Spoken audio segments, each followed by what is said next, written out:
Eh bien salut tout le monde, on se retrouve pour une nouvelle vidéo et on découvre aujourd'hui les nouveaux appareils de chez Oppo, les Oppo Reno.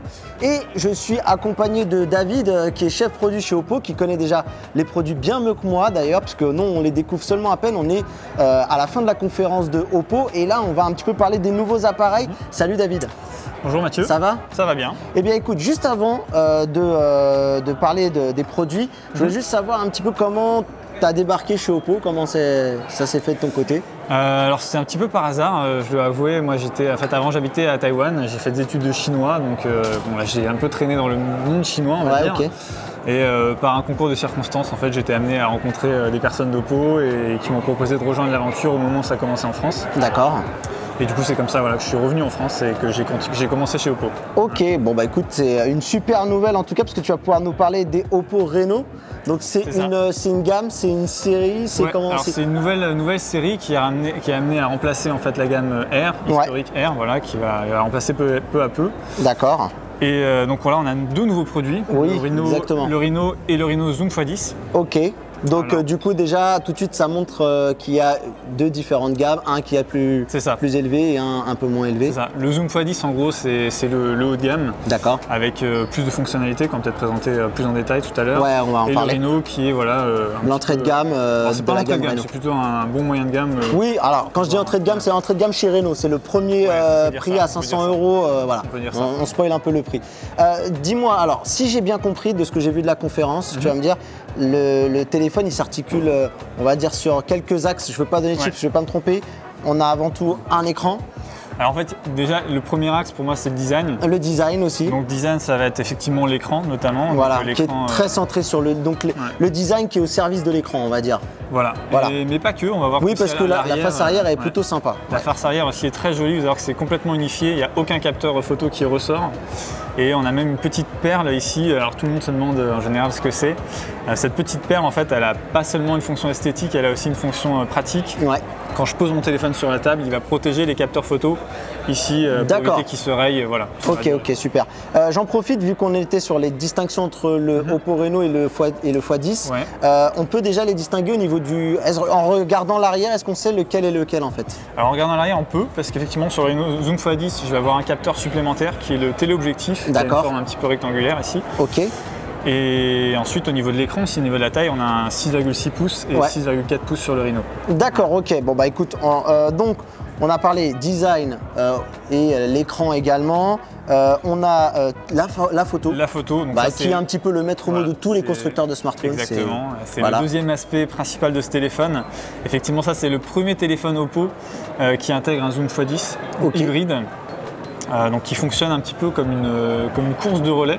En fait, on a trois objectifs ici. On a un objectif principal de 48 mégapixels de chez Sony. Ensuite, on a un second objectif de 8 mégapixels qui fait grand angle à 120 degrés. D'accord. Et un troisième qui fait téléobjectif, voilà, et qui va permettre en fait de faire un zoom hybride x10.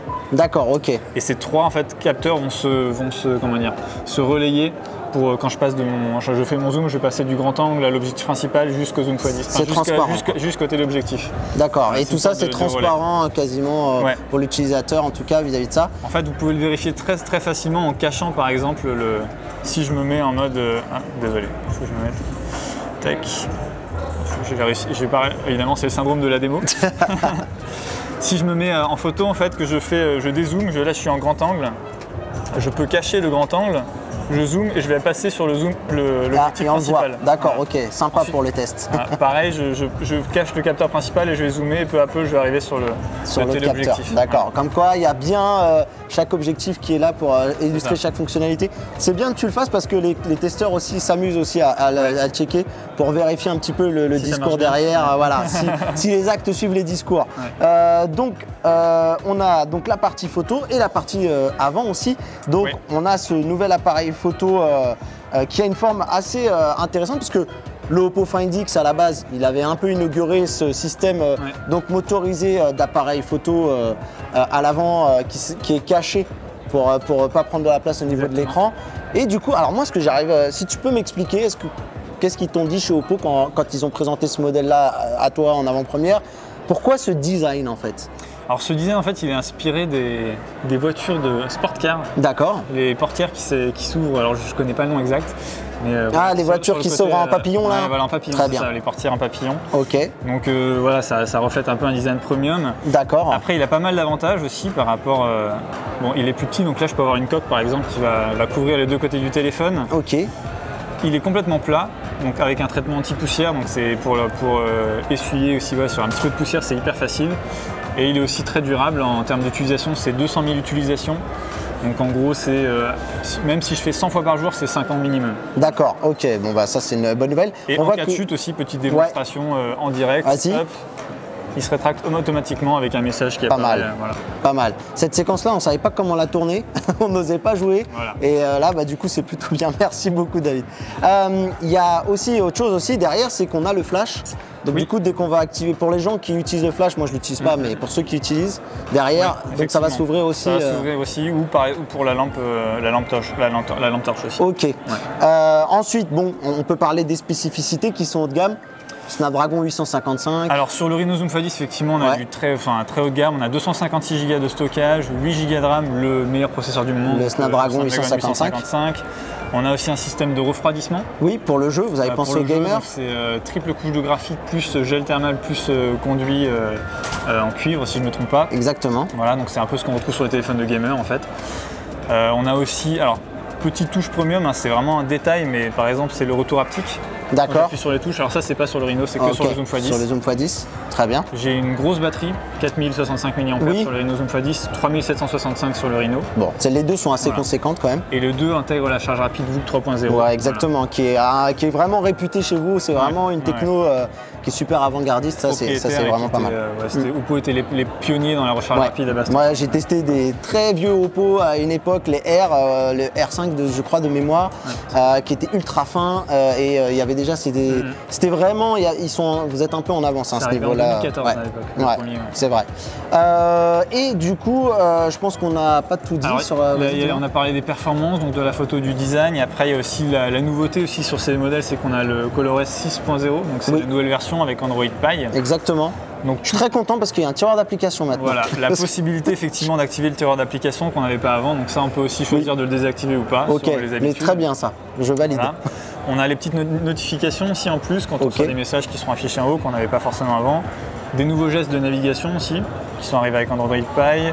Et plus globalement, une refonte totale du système en termes esthétiques notamment. Ça a été complètement refait. Ouais. Pas mal d'animations aussi, les animations de boussole, les animations de reconnaissance faciale, etc. Tout a été revu. Donc c'est vraiment. Et ce que j'aime bien moi, c'est que on sent que ça s'harmonise un peu plus pour les marchés. Ce que je veux dire par là, c'est qu'avant ColorOS c'était très centré sur le marché asiatique. Du coup, tu avais l'impression que c'était Disneyland un peu le téléphone. Il y avait des couleurs partout, des formes d'icônes. C'était un peu, ça me rebutait un peu. Et là, c'est vrai que au premier abord, en tout cas, ça a l'air d'être mieux, plus flat et c'est moins la fête à la couleur sur toutes les icônes en fait. Et là, on a aussi accès au Theme Store maintenant, donc on peut choisir aussi. Enfin là, j'ai des icônes carrées, mais je peux très bien choisir des icônes rondes et dans plein de styles différents. Est-ce que c'est vraiment beaucoup plus personnalisable? Pardon, excuse-moi, je te coupe un peu la parole. Non, mais parce que j'ai une vraie question. Est-ce que dans le Theme Store, il y aura des thèmes en ligne et des choses comme ça sur lesquelles on peut télécharger des choses. Il y a pas mal de thèmes. Moi, j'en ai sur mon téléphone, j'en ai téléchargé plusieurs. Ok. Autre chose dont on n'a pas parlé, par contre, sur les performances, le Hyper Boost. Oui. Ça, c'est aussi une des nouveautés. Alors, c'est des optimisations qui sont à la fois au niveau système, au niveau des applications et des jeux.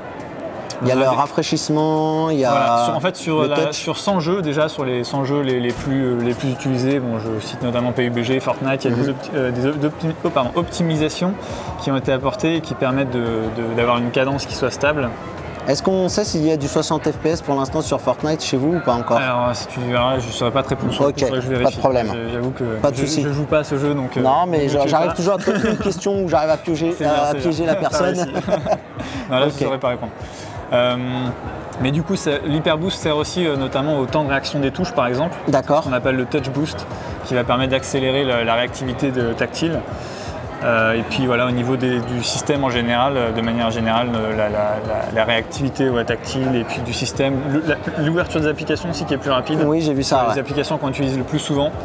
Et au contraire, il va mettre en pause celle qu'on utilise moins souvent pour éviter de gaspiller de la batterie. Voilà. J'ai vu aussi qu'il y avait une histoire aussi de rafraîchissement de l'écran. Alors au début, on nous avait montré une démo, on voyait le scintillement même. Il y avait un menu qui permettait de. Voilà. Il y a ce menu-là que j'avais trouvé effectivement, alors ça c'est intéressant. Alors j'ai un doute, j'avoue que je me rappelle plus trop de cette fonction, mais c'est pour les personnes, je crois, qui voient des voient ondes.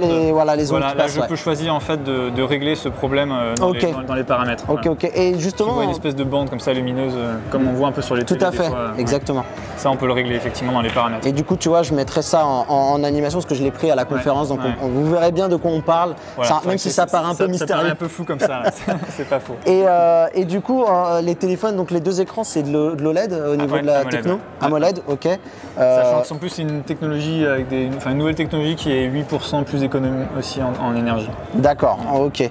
Et on sent que la marque aussi, vis-à-vis de ça, elle a un véritable investissement pour l'Europe. J'ai remarqué, ils disaient dans la conférence qu'ils aimeraient que la marque devienne la marque favorite des smartphones en Europe. Du coup, ces téléphones-là, ils viennent lancer un petit peu cette stratégie. Après, moi, ce que j'aimerais savoir, c'est au niveau du positionnement de la communication. Comment vous pensez y arriver en France ou parce que vous êtes pour l'instant encore un peu discret? Faudrait plus demander à Denis ou à Elodie peut-être. C'est plutôt l'aspect produit chez les produits. La stratégie, c'est plutôt à Denis. Ok, bon, en tout cas, ça va être intéressant. On va surveiller ça aussi. Mais ce qui est vrai, par contre, c'est que sur les produits, on peut voir déjà qu'il y a pas mal d'améliorations et d'adaptations aussi au marché européen, notamment au niveau de la photo. Je ne sais pas si vous avez vu, même sur les générations précédentes, le RX17 Pro. On a des rendus photos qui sont plus naturels, qui sont moins lissés, qui ont un peu la tendance des téléphones asiatiques. Bon, en général, quand on fait un selfie, on a l'impression qu'on a des gros yeux et qu'on est tout lissé de partout. Là, Oppo, justement, on va plus vers quelque chose de naturel. Ok, ça c'est bien, ça a été pris en compte. C'est intéressant. Et il y a un des aspects qu'on n'aborde pas nous ici et qu'on a peut-être du mal un peu à aborder, mais je voulais avoir quelques mots là-dessus, c'est la 5G. La 5G, voilà, Oppo annonce et même dit que le marché européen est un peu le bêta-testeur, on va dire, le early adopters, on va dire, de la 5G. Donc vous avez un modèle 5G qui est dans un coin pour l'instant. Qui est en Suisse, principalement. Exactement, qui a un partenariat avec Swisscom. Est-ce que tu as des petites infos quand même vis-à-vis d'une arrivée probable en France? Alors j'ai pas trop d'infos à donner là. Tout ce que je sais, ce que je peux dire, c'est qu'il y a des tests qui vont être faits avec Orange en France. Après, effectivement, le lancement de la 5G en France n'est pas tout à fait sur le point d'arriver, donc voilà, j'ai pas beaucoup plus d'infos pour l'instant. D'ailleurs, c'est marrant parce que Denis pourra peut-être en donner un peu plus. Mais... il y a un paradoxe là-dessus parce qu'en même temps, on a un stand ici qui est avec Shadow, qui est français et qui justement est une des utilisations au niveau de la 5G en fait. Alors après, effectivement, là justement, c'est aussi la 5G est sur le point d'arriver, donc c'est aussi le moment aussi de faire des démonstrations pour montrer les avantages de la 5G. Et là, justement, c'est le cas avec l'entreprise Shadow qui nous permet de montrer les avantages de la 5G pour le cloud gaming, et puis l'usage de la 5G en général. Alors, je pense qu'on a un peu fait le tour. Est-ce que tu as un dernier mot à nous donner sur ces Oppo, des choses à retenir en tout cas sur les produits? Non, je ça se dit direct, aussi, pourquoi pas pour moi. Non, mais c'est vraiment je pense des beaux produits. Je pense déjà vous le découvrir en termes de design. Je suis d'accord. Si on compare à la génération précédente, on a l'impression que c'était dans le passé, alors que ça fait pas si longtemps que ça. Oui. Mais je trouve que en tout cas le design est vraiment joli pour le coup. Pour pas qu'on me dise que je suis trop super sympa avec les produits, je suis peut-être un peu moins emballé par le système de coulissage, la forme en papillon. On va en reparler après l'interview. Du coup, pour les frais, t'es rayé. Non, mais tu vois, par exemple, moi j'avais une préférence pour le type du Find X en termes de design, mais après, moi, comme je suis pas quelqu'un non plus qui fait 1 milliard de selfies, c'est pas un truc qui me dérange beaucoup en soi. Après, voilà, tout ça, de toute façon, c'est vrai que les goûts, l'esthétique, c'est toujours hyper subjectif, mais au moins, on peut dire que c'est unique. Là, je pense que là, c'est aussi vraiment un gros signe de distinction. Et pour quelqu'un qui veut quelque chose d'un petit peu original, qui sort de l'ordinaire, en plus d'avoir un bon smartphone, je suis pas en train de dire qu'il n'y a que ça comme argument quand même. Non, on est d'accord. Voilà, c'est un plus. Moi, en tout cas, c'est la solution que je préfère pour cacher l'encoche et j'aime bien ce côté un petit peu motorisé qui fait futuriste.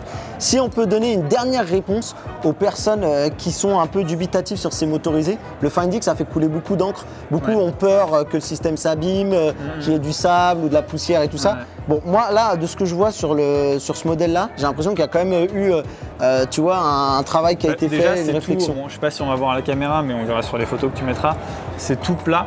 Ouais. Donc déjà en fait il n'y a pas de rebord, du coup la poussière va beaucoup moins s'insérer, il y a un traitement anti-poussière justement, il suffit de faire ça en fait pour, voilà, pour faire. Après si je devais être polémiqué, je dirais peut-être de ce côté-là, il y a peut-être un... Non mais tu vois, il y a un truc, ouais, ok. Mais bon, vous en tout cas, après le Find X, vous persistez, vous signez, vous croyez en tout cas à la motorisation comme ça, vous êtes... voilà, ok. Et si les gens s'amusent, parce que j'en ai vu, je ne citerai pas de nom, je connais quelqu'un. Qui s'amuse à appuyer dessus, c'est ça? Voilà. J'en étais sûr. Donc du coup, c'est pas recommandé évidemment, mais il suffit de sortir de la caméra pour que ça se referme. Mais bon voilà, on peut le faire, ça continue de fonctionner, mais voilà, si vous voulez le garder longtemps, il vaut mieux éviter de le faire quand même. Dernier point aussi qu'on n'a pas abordé, lecteur d'empreintes sous l'écran. Ah oui, effectivement, donc ça c'est la continuation de la génération précédente avec un petit plus, c'est qu'on a inséré de l'intelligence artificielle qui va permettre d'accélérer en fait l'empreinte digitale, la reconnaissance. D'accord. En fait, en fonction, plus j'utilise mon téléphone, plus il va prendre en compte mes habitudes d'utilisation pour accélérer le process. Le déverrouillage facial, c'est pareil. Vous l'avez toujours? Oui, on l'a toujours. Ok, d'accord, parce que je ne l'ai pas vu et comme je sais que des fois il y a un peu la tendance avec les nouveaux smartphones, certains retirent la reconnaissance faciale. Non, on l'a gardé. On peut même combiner les deux dans les paramètres pour plus de pratique. Super. En tout cas, très bien, bonne nouvelle. On peut rappeler juste les derniers prix, pardon. Donc pour le Rhino Zoom x10, 799.